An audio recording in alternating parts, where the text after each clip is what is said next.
बता के और जता के अगर कोई मिल रहा है तो वो प्यार थोड़ी है, वो तो भीख है। कई बार क्या होता है कि हम लोगों से बहुत दिल लगाते हैं, बहुत प्रेम करते हैं, सब अच्छा करते हैं, अपनी तरफ से पूरे ऑनेस्ट रहते हैं, पर दुनिया कठोर है। दुनिया हमें छल दे देती है, सामने वाला व्यक्ति हमें छल दे देता है, हमसे चीट कर देता है, हमें धोखा दे देता है, हमें तड़पा देता है, परेशान कर देता है। एक बार बात करने को आपको तरसा देता है। आप बोलते रह जाते हो, प्लीज़ मेरे मैसेज का रिप्लाई कर दो, प्लीज़ कॉल उठा लो। 10-10 कॉल आप करते हो, ब्लॉक हो जाते हो, दूसरों के नंबर से कॉल करते हो, और फिर आपके इस इनोसेंट से दिल में चोट पहुंचती है।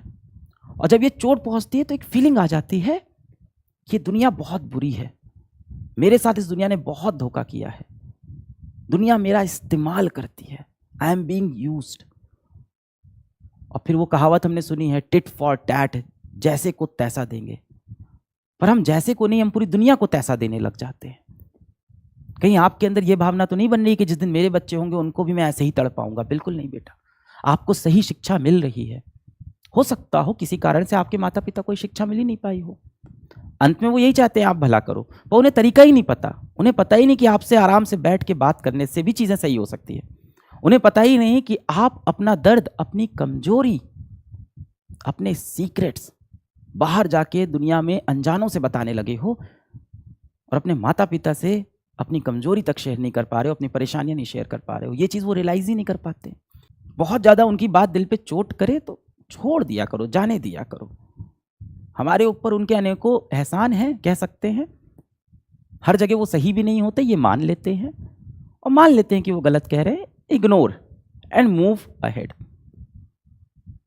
कोई भी चीज़ हो, माता पिता हो, कोई ऐसा व्यक्ति हो जिससे आपको बहुत प्रेम हो गया हो, कोई दोस्त हो जिससे बहुत गहरी दोस्ती हो गई हो, और वो उस तरह से बिहेव नहीं कर रहा है जैसा आप चाहते हो, तो कोई बात नहीं, उनकी बातों को दिल पे मत लगाओ, जस्ट इग्नोर। जवाब देना, लड़ाई करना, सामने वालों को नीचा दिखाना, इन सबसे बड़ी जो जीत होती है ना इंसान की, वो जीत होती है इग्नोर करना। इससे बड़ी कोई जीत नहीं है। सामने वाला व्यक्ति अगर आपको भाव नहीं दे रहा है, सामने वाला व्यक्ति यदि आपको समय नहीं दे रहा है, आपको महत्व नहीं दे रहा है, तो अब आप लड़ो नहीं। जाके उसे आप 5 पॉइंट मत बताओ कि मैंने तुम्हारे लिए क्या क्या किया है, मैंने तुम्हारे लिए कितने पापड़ बेले हैं, मैंने तुम्हारे लिए कितनी मेहनत की है। उस दिन जब तुमको भूख लगी हुई थी तो मैं दौड़ के कैंटीन तक गया था, भीड़ में घुस के तुम्हारे लिए 2 समोसे लेके आया था, लड़ झगड़ के। उस भीड़ में मुझे धक्का भी पड़ा, किसी ने मुझे पीछे से मार भी दिया, पर मैं आया। जब तुम्हारा फ़ोन आता है तो मैं खाना खाता रहता हूँ, खाना छोड़ के तुमसे बात करता हूँ, सारी इंपॉर्टेंस तुमको देता हूँ। ये सब मत जताओ यार। बता के और जता के अगर कोई मिल रहा है तो वो प्यार थोड़ी है, वो तो भीख है। किसी के आगे गिड़गिड़ा के, उसके पैर पकड़ के, उसको अपने सारे एहसान जता के अगर तुम जीत भी लेते हो तो वो कुछ समय तक ही आपके साथ रहेगा। वो प्रेम नहीं है, वो दोस्ती नहीं है, वो तो बस आप सौदा कर रहे हो, वो तो बिजनेस है कि मैंने तुम्हारे लिए इतना किया, बदले में तुम्हें भी मेरे लिए इतना करना पड़ेगा। अब आपको लगता है कि नहीं, वो भी मुझसे इतना ही प्रेम करता है, वो दोस्त भी मेरा उतना ही अच्छा है। अब आपको लगता है नहीं नहीं, वो तो मेरे लिए बहुत कुछ करता है, वो भी मुझसे बात करता है। सर देखो ना, मैसेज में उसके भी हमेशा रिप्लाई आते हैं। रिप्लाई आते हैं बेटा, कभी अपनी तरफ से सवाल नहीं आता उनका, सिर्फ जवाब आ रहे हैं, वो भी गिने चुने शब्दों में जवाब आ रहे हैं।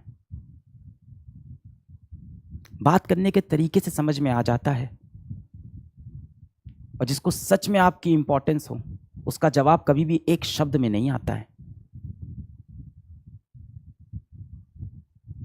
अपने आप को मेंटली स्ट्रांग करो। आप जो चीज़ें सामने दिख रही हैं उनको उस तरह से एक्सेप्ट करना सीखो, उनसे लड़ो नहीं।